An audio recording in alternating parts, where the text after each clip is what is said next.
Now, on BBC One, with this lady as a guest, we should be in for a scream. Good evening, everyone. This is Jamie Lee Curtis saying, welcome to the Graham Norton Show.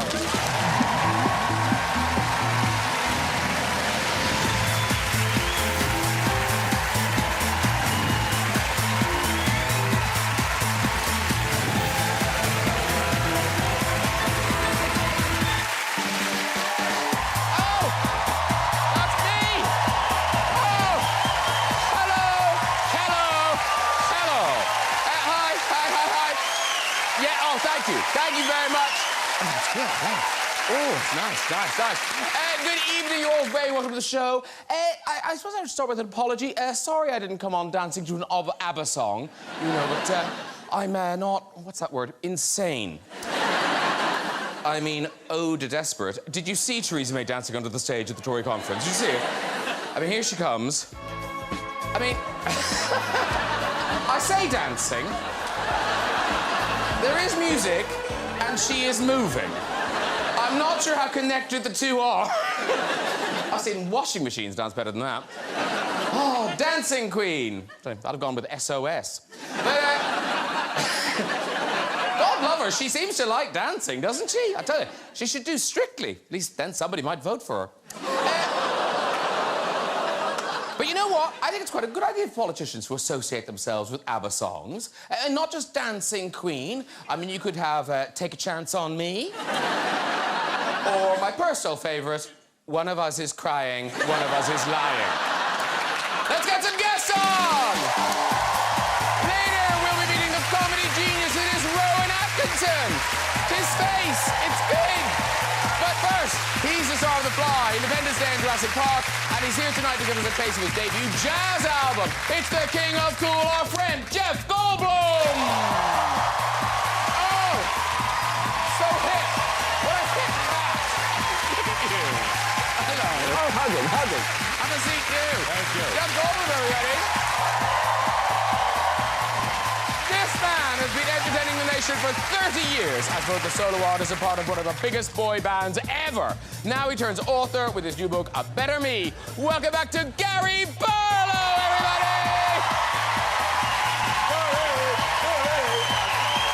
I am pretty well. Have a seat, too. And she is true Hollywood royalty, who starred in hits like A Fish Called Wanda and True Lies. Now she's back as Laurie Strode in Halloween. Please welcome for the first time the great Jamie Lee Curtis!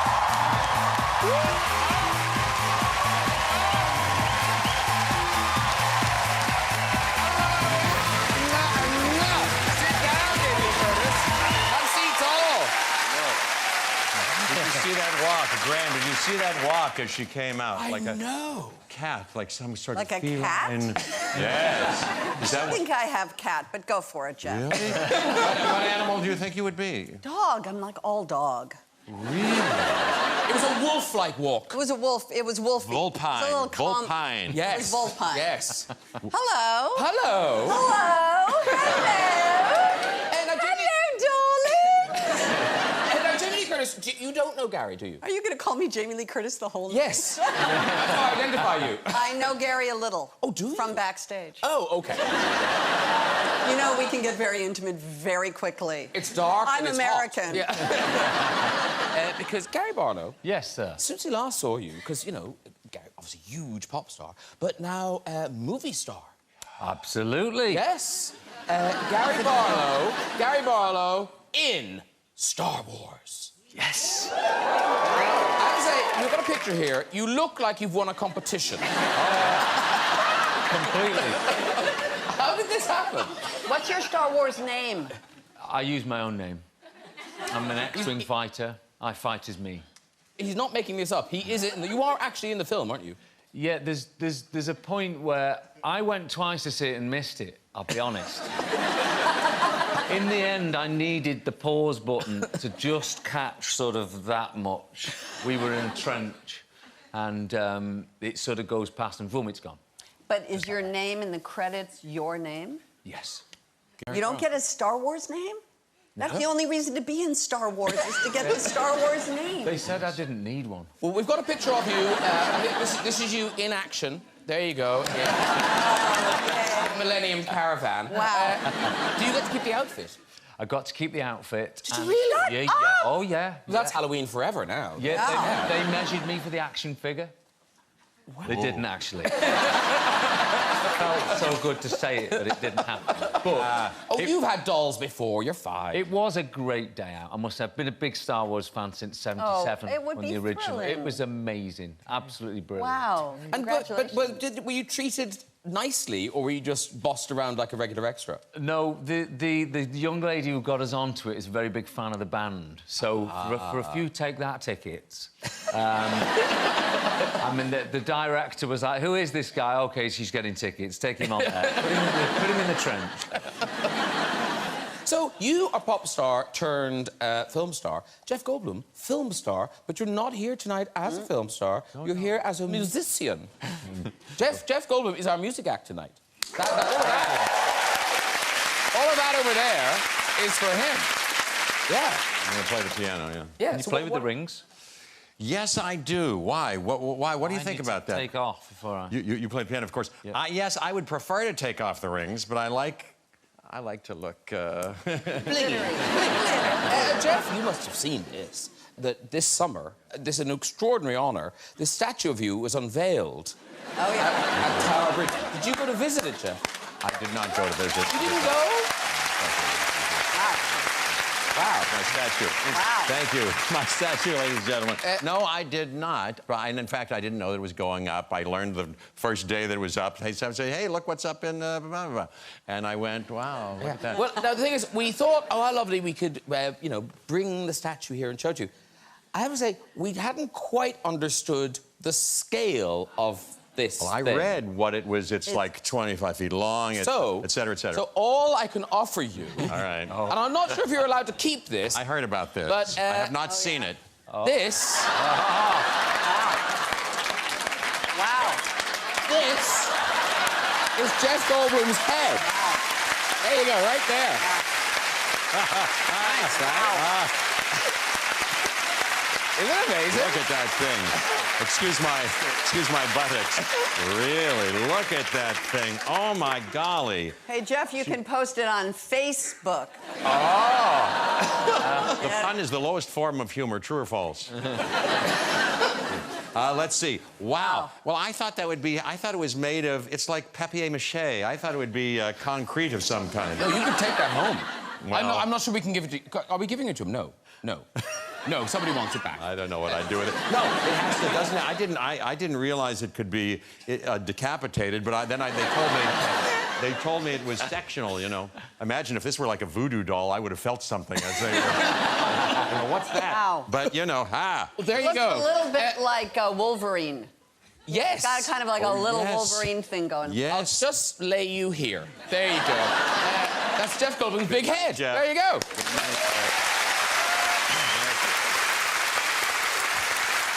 Right, first film tonight. Jamie Lee Curtis. Uh-oh.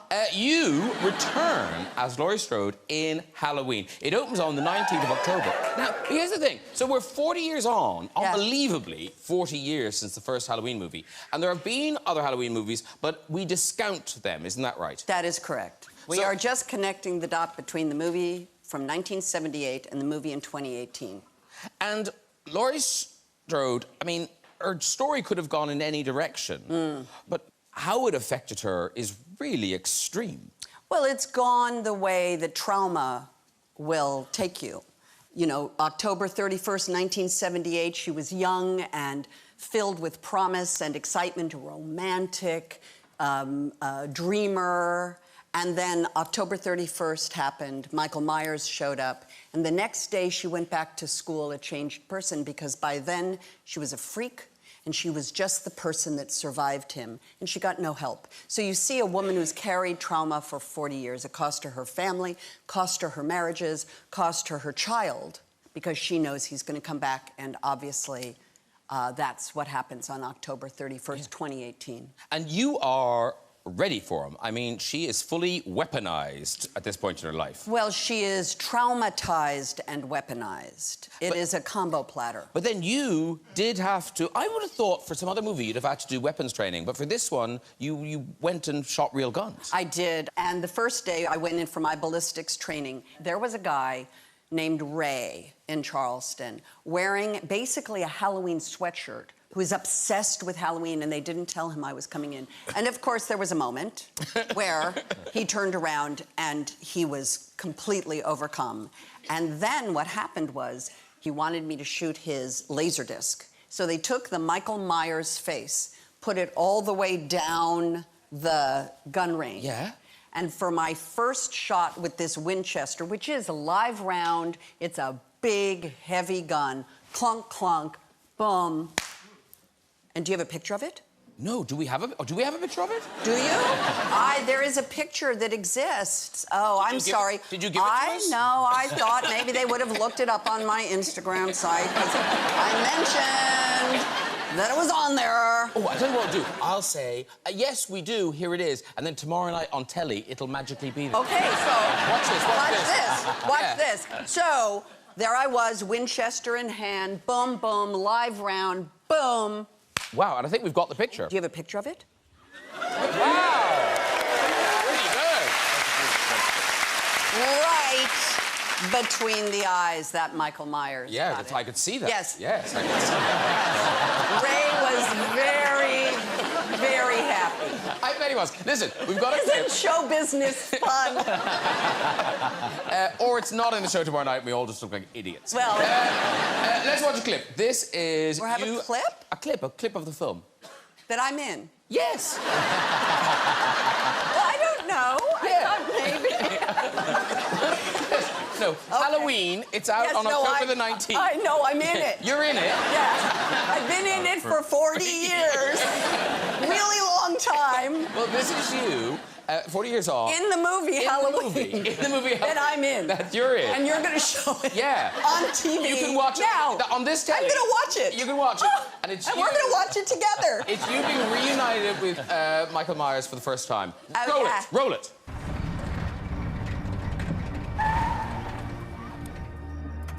Get out of here! Now!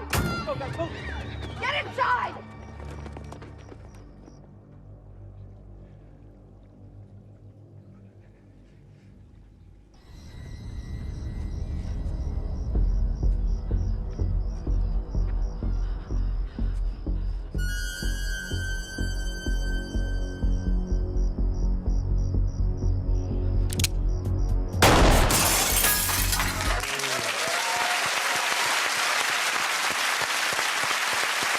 I watched this film. I say I watched this film, I probably saw maybe a third of it. Most of it, I was just like, oh, make it stop. I will say this, the movie is incredibly intense, very, very, very scary. Yeah. And it is wonderful, you know, because when you made this in 1978, I like this idea of that you had to figure out how to pace yourself filming the scenes. You had to gauge where you were. Well, it was my first job as an actress, really, and certainly my first large role. And, you know, in a horror movie, there's a level of intensity that builds, and after a certain thing happens, basically it's your full tilt boogie toward the end of the movie. You know, you're just really, really intensely afraid. But there's a lead up, there's a gentle time, and then there's questioning. So what I did, and I think I was quite smart to figure this out at 19, nobody did it. I numbered my script so that I would know at what level I was as the script progressed, so that then when you shoot the thing out of order and they go, okay, we're gonna shoot this scene now, I would know. It's sort of like a scarometer, if you will. Yes. You know, where 10 is the end, when you're just running and screaming. Running and screaming, and 1 is the sort of high school girl in her classroom.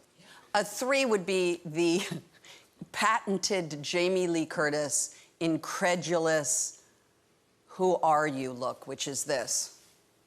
Go to a 7, go to a 7.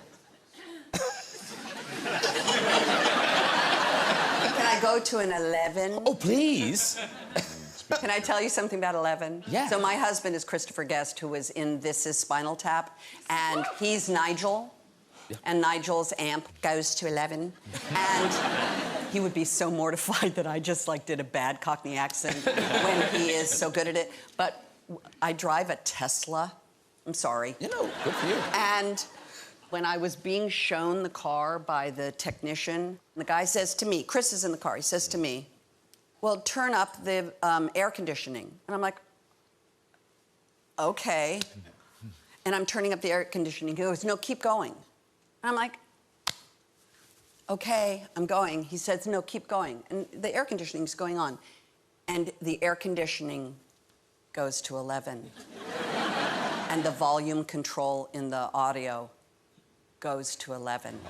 And it's because Elon Musk was a big fan of Spinal Tap. And so in a Tesla, the air and the heat go to 11. How funny is that? So Good trivia. Good trivia. Good trivia. Yeah. Now, in terms of, you know, acting scared and things, Jeff Goldblum, you've done a lot of... You act scared, You Jeff. act scared. But was it Spielberg? He did a really good... In Jurassic Park, he was directing reactions. So talk us through what he did. I know what you're referring to. He... Good. The first time in the first movie, you know, when we see the dinosaur, the Brachiosaurus, the big thing, and Sam Neill and Laura Dern, I'm left in the car, and he did this on that occasion and other occasions too. He did like silent movie directing, whereby he said, I'll know when I get it. Roll the camera. Okay, Jeff, because I didn't have any dialogue in this scene. He goes, okay, look at that tennis ball there. Look at the X. That's the dinosaur. And Jeff, just you're thinking right now, you know, what's that? Is that real? Is it an animatronic? What the hell? And then you're filled with okay, good. Now you're filled with an incredible wonder. You become 5 years old again, and now you laugh. You laugh, a freer laugh than you've ever laughed. And he does that a little bit, and okay, I got it. Cut, print. Isn't that a wonderful story? But do you do that? Have you ever done that with anybody who did that? I mean, bad directors have done a version of it where before action, they go, okay, Jeff, and they don't whisper in your ear, but they go, okay, Jeff, remember, your parents have just died, you're very upset, and go, action, you know. They do a version of that. Mr. Spielberg didn't do that, but... Now, Gary Barlow, though, we mentioned your work in Star Wars. Not just that. You've also... None of that in Star Wars, by the way. They gave me no direction whatsoever. I had to Still, myself. You nailed it. I did. But you have done horror work. You performed in some very shocking, violent scenes. Oh, I think here's we're one of the about to see few them. stills. Here's one of the few stills we can show from your work in Heartbeat. Look at that. Look at that. That's about a 7. That's about a 7 of fear, right there. Watch and learn, everybody. Watch and learn. 1999, that was. I know that. Oh, he's opening up the cabinet. Because I've read Gary Barlow's book, A Better Me, which is out now. Lots of showbiz stories. And I love the title. Thank you. It's beautiful. Thank you. No, and also, as you read it, you become... It's true. You are in such a better place and a better you, because the book begins, and I don't know if you want to take that, but take the band was over. The band was over. Robbie was at his height. Your solo career had stalled, and you know, and I felt stupid because obviously I knew that wasn't going to be a sort of a laugh or a great experience for you, but I had no idea of just how dark and low that left you. Yeah, because, you know, it's funny, we had those years in the 90s where everything was just at like 150%. We were just in a washing machine, going on planes, touring the world, being screamed at, everyone telling us we're brilliant, and all of a sudden, I just lost my deal. Robbie went off into the sunset, and you just kind of left with no job. There's nothing else I'm even trained for. Music's all I've ever done. And I was a new dad at the time. We had 2 young kids. As a man, I felt pretty useless at that point. Yeah. And of course, you're famous, so you can't do anything. Right. You know, Right. you can't do anything else. Yeah. Yeah, I mean, yeah, definitely. And to me, you know, the whole... Because I put on a lot of weight in that period, a lot of depression. But, you know, the funny thing is, looking back and writing this book, it's been really interesting because at first you look back on those times and you go, But it was all right, really. But then when you look again, you go, actually, there's some quite serious issues in Yeah, here. no, really. And I feel like right now, we're in 2018, you know, we know that women are so good at talking about all this stuff. Men never do. And I've really enjoyed just getting in there, talking about what happened, and up to now, the interest has been really lovely from people. Can't wait to read it. Yeah. Well, no, honestly, I suppose a lot of showbiz stories have that dark side, where that's normally where those stories end. And what's extraordinary about this is that you came back from it. And not just, you know, oh, look, he's working it. I mean, you're bigger than ever. And it sort of was kind of accidental, the big comeback. I just want to hug you. Oh, thank you. Thank you. Oh, here we go. Here we go. Oh, yeah. Thank you. Yeah, of course, it's been amazing. I love this, by the way. I'll come back every week just like this. It's been unbelievable. And, you know, the one thing that I know I talk about a lot in the book is that our audience... Yeah. I believe there's no other band out there who has an audience like ours. Our audience have been with us through thick and thin. We've lost band members. We've added band members. They've been through everything, and they're still here showing us amazing support. And I can't thank them enough for that. And actually, yeah. And the other thing that surprised me in the book is, you know, I don't know you very well, but it always struck me that you were kind of the songwriter, you were, you know, the guy, the smarts in the band. But in fact, you were the classic little boy show-off. I mean, you... Oh, yeah. You were that guy. Still am. But oddly, not always music. One of your first shows wasn't music. No, before music, everyone thought I was actually going to be a magician. Oh. Yes. Your shirt says you still might be.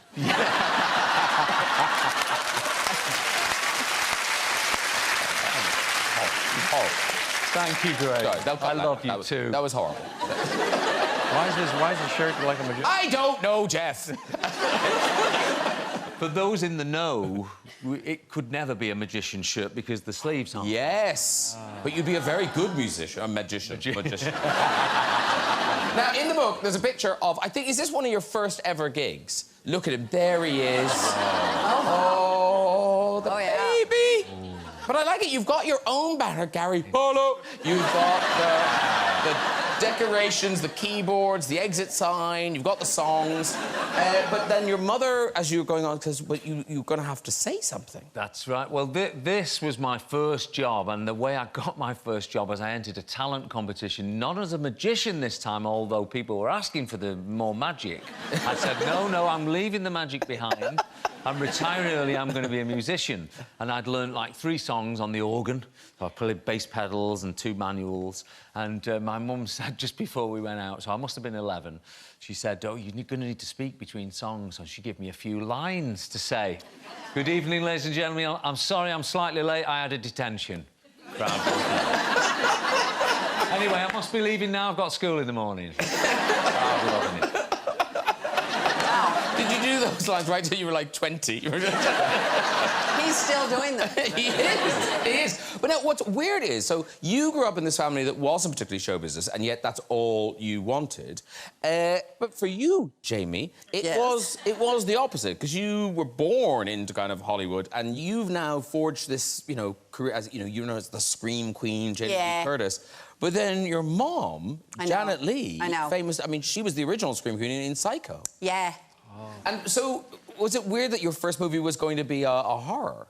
Yeah, but, you know, the truth of the matter is it's just a fun curio, but horror fans are as loyal as yours. Mm-hmm. And when you were talking about how you felt when those people... I am on what I call, affectionately, the Victory Lap European tour for Halloween. I'm just going around high-fiving everybody I meet, because the same things with horror fans. The same exact thing. The amount of love and appreciation for these movies. I don't know why people like to be scared, but when you were talking about it, it made me... I was sitting here thinking, that's exactly how it feels to be in a Halloween movie. They love it, and they show their love back to you with this tremendous love and support for these stories that they seem to love. So in the exact same way that you felt that gratitude with your bandmates, I feel it on my victory lap JLC around the world tour, which I'm in the middle of and having a blast. And talking about being young, Jeff Goldblum, you recently posted a picture of yourself as a young man, and it brings up many questions, but primarily, what did you want to be when you grew up? That's me. Wow. He posted this. Boom. He posted this. How old do you think I am there? 14? 27. I was a late bloomer. No, I think I'm 12 or 11 or something like that. Well, I'll tell you, wait till Mr. Rowan Atkinson comes out here, because we have a bit of a connection, besides the movie we did a long time ago, because he was in a James Bond movie, and I think I had just seen the first run of maybe either Goldfinger, I think it was Goldfinger, probably Goldfinger, not Thunderball, which was the next movie, which they remade later, called Never Say Never Again, in which Rowan Atkinson appeared. Yeah. In any case, I digress, but I was doing... Is that what you were doing? Picture? Yes, yes. I like your shorts. Thank you very much. I have something which you guys don't even know I'm going to say to you, because I just was reminded. What? When we made A Fish Called Wanda, there was a day where I went up to Kevin Kline, and I couldn't figure out, like, he had invented this guy, Otto, and I finally said to him, "Oh, you're doing Jeff Goldblum." Oh, my God. And if you watch that movie again, you will see it's all that... all of, you know, that wonderful... And he didn't like that I said that. Really? Oh, no. Oh, he didn't love it either, but there you go.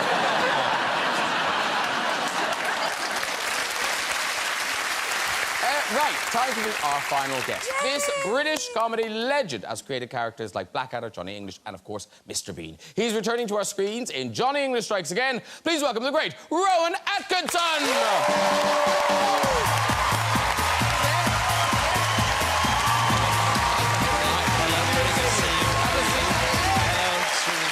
Gary, very good to see you again, Jeff. Wow. How are you? I'm good, how are you? Nice to see you. Well, thank you for being here. No, that's a proper showbiz reunion. Yes. We haven't talked about it yet, but we did a movie in 1980, 30 years ago. I'm afraid so. Yes, it was. With Richard Curtis, the tall guy. Yes, exactly. It was a sort of a quasi-autobiographical thing about the... In fact, there we are, in which I played a hideous, self-centered comedian, and Jeff played my sidekick. Which was the Richard Curtis role, because Richard Curtis and I used to do a show, you know, together the first time that we set out doing our comedy reviews, and it was me and it was Richard. And so Richard then later wrote this movie in which he portrayed this hideous monster of a comedian against, and it was a kind of tricky thing, because obviously one doesn't want to admit that it was in any sense biographical. But it was thought maybe that if I played the role, no one could possibly say, well, of course, that's really Rowan Atkinson. If someone else had played the role, then they would have said that. They would have said, you know who that is. But it was me anyway, so they thought, oh, well, it can't be. He can't be like that, really. Yeah, he's just pretending. He's just pretending. I'm playing this horrible comedian. Well, listen, welcome to the show. Welcome to the show. Johnny English Strikes Again. It is out tonight. And these films... Oh, wow, tonight? Tonight. Congratulations. Yes. Wow. Yes. How wonderful. And look at that poster. This is the third one, and these films are huge. I mean, they're so successful. Because they're funny. Yeah, they do well. I mean, they're fun. I mean, they're very silly, and they're a family comedy, which is a relatively rare thing in this day and age. You have family comedies, but they're normally animation.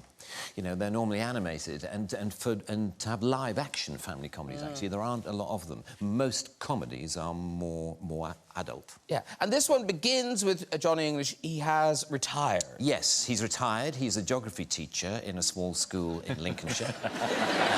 He's not teaching a lot of geography because he's decided to employ and teach his espionage techniques from his past to his pupils. So that's what he's doing, and he's having a whale of a time. And, of course, the children are having a whale of a time as well because it's fun, you know.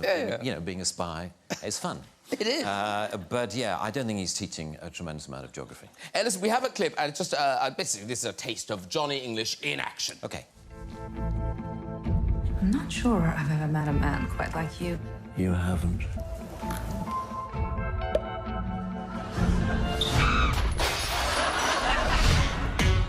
We have a problem. Good.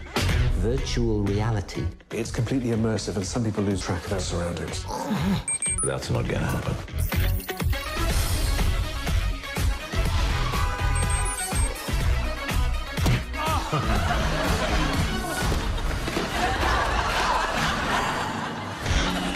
Can I just ask, what is wrong with you?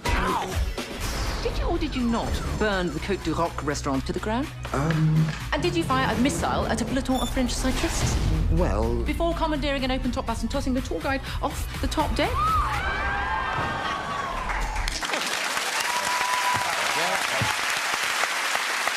The great Emma Thompson. The great Emma Thompson's in there. Yes. Who Emma was in Thompson, our who was movie. also in They the just talk didn't ask you. It was, it was a reunion. Yeah, sorry, Jeff. That's okay. Emma, that was our first movie, the one we did. It was. She's so wonderful. It was. Now, there are just those fantastic set pieces that people love watching you do. The, you know, the energy tablets Yes. sequence. Which must be... that must be knackering. It was knackering, actually. Yes, it was. Yeah, it's a dance sequence in which I display some extreme. I think we've got some dance moves. There's some of your moves. Oh, yeah. Yes. And it's very, and it was very taxing. Yes, I have to say. And you know, it doesn't get less taxing with the advancing years. But I managed to keep it going, and we just did a couple of takes in which I just sort of did the silliest stuff I could. Yeah. And is it very kind of po-faced, kind of going, that's funny, that's funny? Or Yes. do you not laugh? Do you never laugh? Oh, I do laugh. Yes. That's good. But do you make yourself laugh? Very, very occasionally that I find what I do funny, but it's almost actually, it's often on stage where it happens the most, when you feel, you know, there's something about stage performance. It's more likely that your performance will run away with itself, you know. Sometimes trying to do a performance or trying to make a moment funny is like trying to push a ball up a hill, and you're trying to get it as high as you can, and then sometimes there's an extraordinary moment when it sort of tips over the other side and runs away from you, and actually you are no longer in charge of the performance, that actually there's something about the moment, it just goes, whoa. And, you know, you've been pushing, you've tried all you can, and you've got it pretty high and it's fine, but then suddenly it can go beyond, and suddenly you're not in control of your performance. It's rather a strange thing. I think it's only ever happened to me on stage when doing sort of comedy sketches and things on stage, rather than on film, whereas film I find very, very difficult. Exhausting. I find it exhausting, and I find it stressful. This constant belief that what you're doing is not as good as it could be, you know. And of course, the problem with film is you can have another go if you've got a director, were you that producer. guy? I'm afraid so. Oh, you are that guy. I'll do it again. I'll do it again. Yeah, I mean, I do stop eventually when I just get bored. It's great to reach the point when you just can't be bothered to do another take, and that's normally when the director goes, oh, goodness, we've reached that point. Because, Jamie, are you a bad corpse, aren't you? You do a lot of laughing, don't you? That's all I do. Yes, no. Kevin, I think Kevin Kline hates me for many reasons, mostly because I would ruin great takes that he would do, because I would laugh. I have a secret, though. I take a toothpick or a needle or a safety pin, and I hold it between my fingers here below the camera, and I squeeze it really hard till I bleed. Oh. But it works. Yeah, I don't need to do that. I don't need to do that. No. I laugh. Yeah, I'm an easy laugh. But I never. They very often try and get the sort of blooper tapes together of things like the Blackadder, and they're always looking for the moment when I corpse or when I laugh or when I make a mistake, and there are none. In all the series of Blackadder, there are none of me being remotely amused by anything. It's very sad. And, you know, here you are, you're back as Johnny English Yes. in this third movie. What about Mr. Bean now? Have you drawn a line under him? No more Mr. Bean? You know, I doubt that he will reappear, but you never know. You must never. The people have spoken. Yeah, quite. But you know, you must never say never again. A film, as Jeff mentioned, that I was in. So you must never say never. But you know, there does come a point when you feel as though you've done most of what you want to do with him. So. And because it's not based on language, because it's so physical, Mr. Bean, presumably it's popular everywhere. Yeah, it is. It has what we might call a global outreach. So, like, our holidays of misery, can you go anywhere? Well, yeah, I can't go to many places where you're not recognised. And it's the thing I find most tricky is when people don't recognise you particularly, but half recognise you. You know, it's that strange thing where they go. And of course that means they stare. They stare a lot, and they just look. You're sort of feeling, I wish that person wouldn't stare at me. So, I'd rather just, hold up a flag saying yes, yes, it's me. A few years ago, there was I was in a Land Rover parts department near Peterborough, the kind of place you find me on most Saturdays. And we're waiting for car parts. And car parts, guys hang around a lot because, to get a part, the guy has to go half a mile to the back of the warehouse and then come back again, and he brings it back. And he says, this is a left-hand one. Oh, you wanted a right-hand one? Sorry, I'll go. And back he goes, and it takes forever. Anyway, I was standing around with a group of guys, and I could see this guy doing that.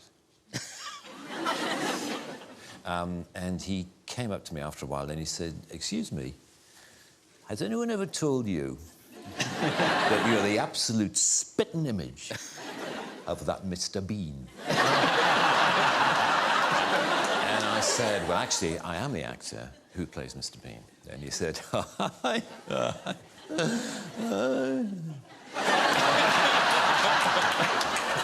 "I bet you wish you were." And there followed this bizarre conversation in which the more I tried to claim that I was the person whom he thought I merely resembled, the less he believed me. But what was funny was how close he thought I was to he said the resemblance is uncanny. Have you ever thought of doing any, look-alike work, like, stag nights and hen nights? You can go along as Mr. Bean. And I said, no, I haven't. He said, because you can make an absolute fortune. And I could tell after a while I had to bring the conversation to a close because clearly not only was he not believing me, but he was getting quite annoyed that I was pursuing this line of I am Rowan Atkinson and clearly he thought I was this total arse. Just because I happened to look a bit like Mr. Bean, goes around the country actually claiming to be Mr. Bean. What a twat.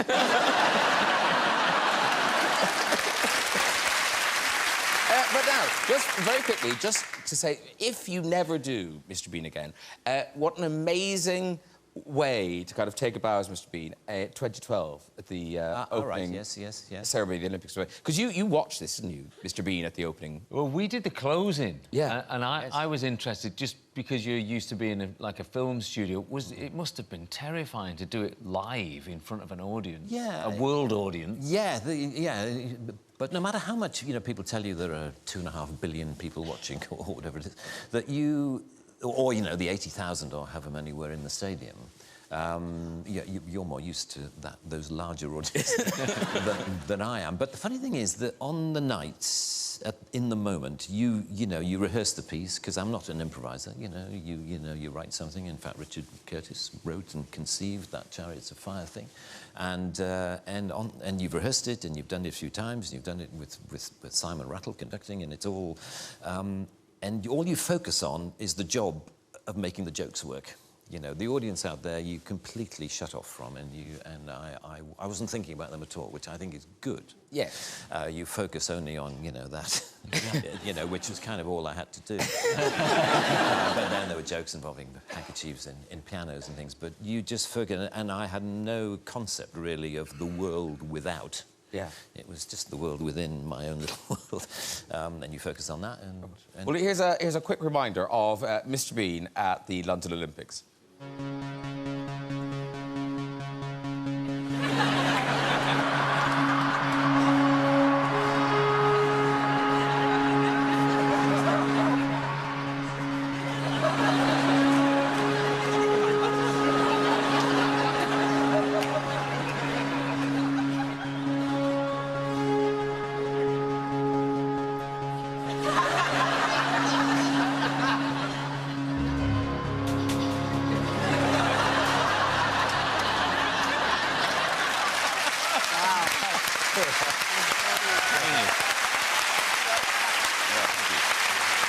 Right, it's time for music.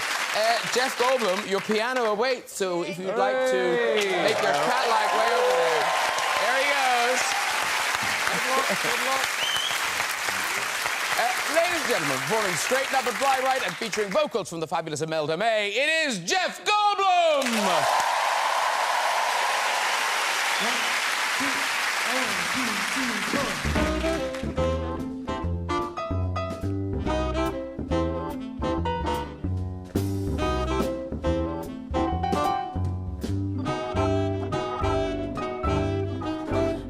Took a monkey for a ride in the air.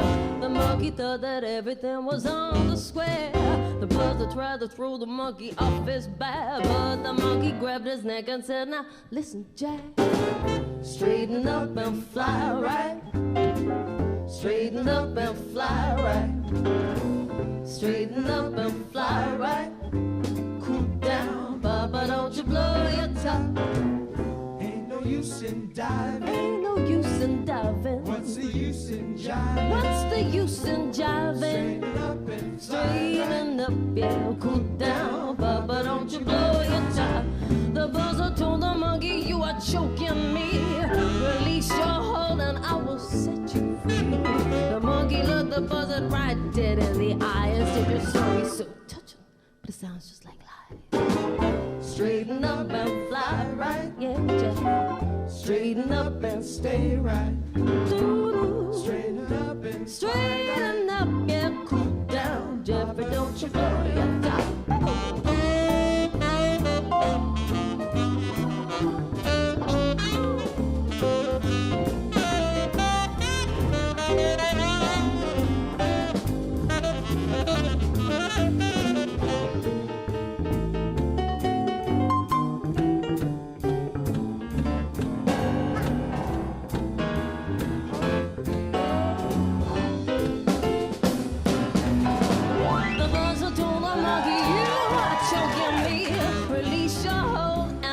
Set you free. The monkey looked the buzzer right dead in the eye and said, "You're so touching, but it sounds just like." Straighten up and fly right, yeah. Straighten up, straighten, yeah. What? Straighten up and straighten up, yeah. Cool down, Papa, don't you blow your top.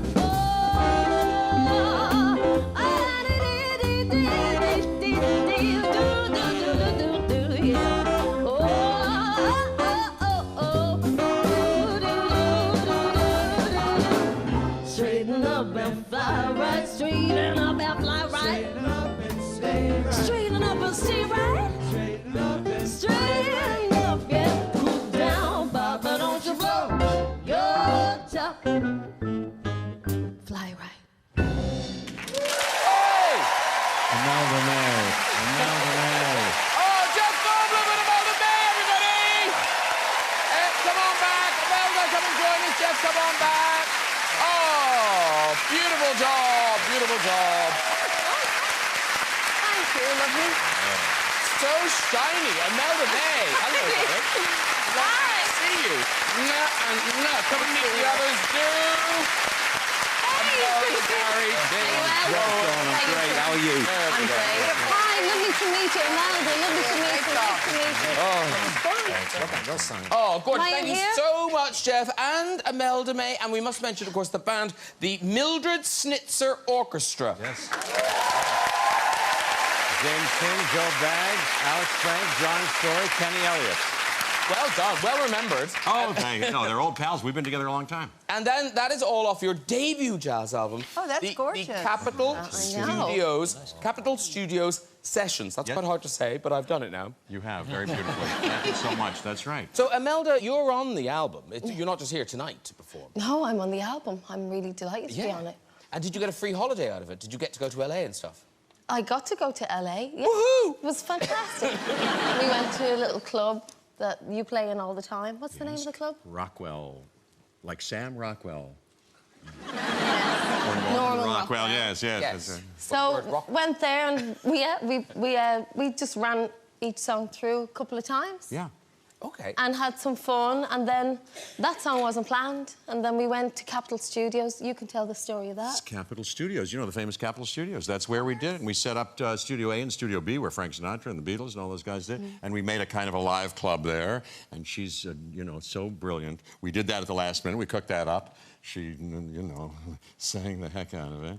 And when you hear the whole album, it is out on November the 9th. Yes, sir. Wow, well, that was fantastic. Imelda May, Jeff Goldblum, everybody. Woo! Gorgeous. That's nearly it, but before we go, we do have time for a visit to the Big Red Chair. God help us. Hello. G'day. Now, what's your name, sir? Nick. Nick. And you're from... From Australia. From Australia. I never like to guess, because sometimes it's New Zealand and they can take great offence. Which bit of Australia?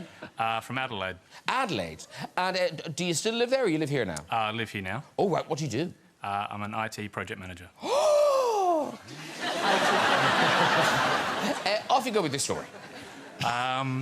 So I was giving I was giving a best man speech to my at a wedding, and very nervous. I know. Bless you. It's going very well so far, because I was giving could have gone anywhere. So let's be just grateful it went with best man speech at a wedding. At a wedding. Okay. We're on your side. We're on your side. And at the end of the speech, I was giving a toast to the bride and groom, and I actually did a toast to the bride, sorry, the groom and his ex-girlfriends. But it gets worse. Wow. He gave a toast to the groom and his ex-girlfriend. Yes, keep going. It gets worse. No, I want to hear how it gets worse. So there was silence, obviously, and I don't know who it was, but someone gave me a bit of a nudge, and I actually thought that no one heard, so I actually repeated it even louder and more strongly. I'm going to let him walk, because that's genius. You can walk. You can walk. Rowan has done scenes like that. He's done scenes like that in movies.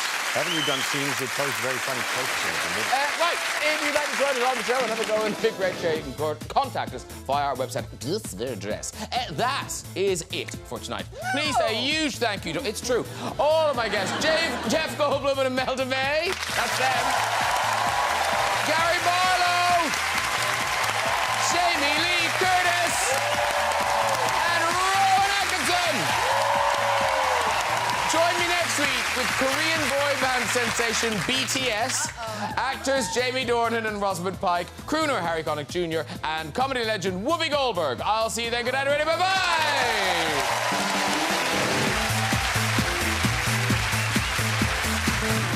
Well, if you enjoy stories from the Red Chair, you may be satisfied by an intimate podcast from Radio 1, Unexpected Fluids. Listen now, online.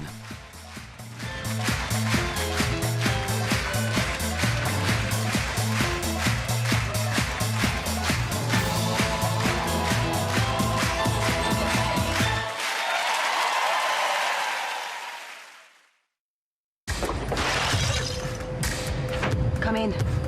It was dark. I thought it was Ross, and it was Matt. Josh said Matt liked her, said he was a type.